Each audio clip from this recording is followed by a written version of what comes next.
আসসালামু আলাইকুম প্রিয় বন্ধুরা,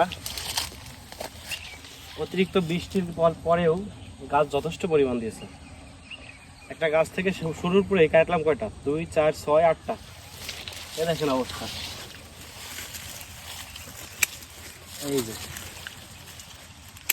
এই যে চলিতেছে।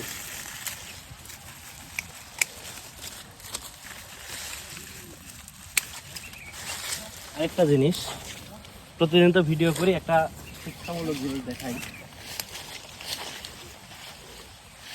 এই যে খাওয়া, কত সুন্দর করে পলিথিনের মধ্যে থেকেও খাইছে।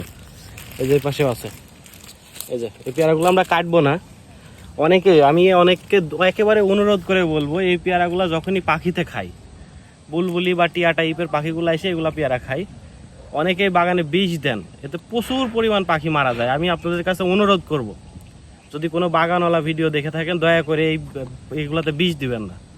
কিন্তু এখানে আবার সারা বাগানে হয়তো বা আমার 5 মণ পেয়ারা আছে, তার মধ্যে 5 কেজি পেয়ারা খাইয়ে নিছে। কি হবে খাইলে? ওদেরও তো রিজিক আছে। তো দয়া করে অবশ্যই এই পেয়ারাগুলোতে বিষ দিবেন না। ভালো থাকবেন, সুস্থ থাকবেন। আসসালামু আলাইকুম।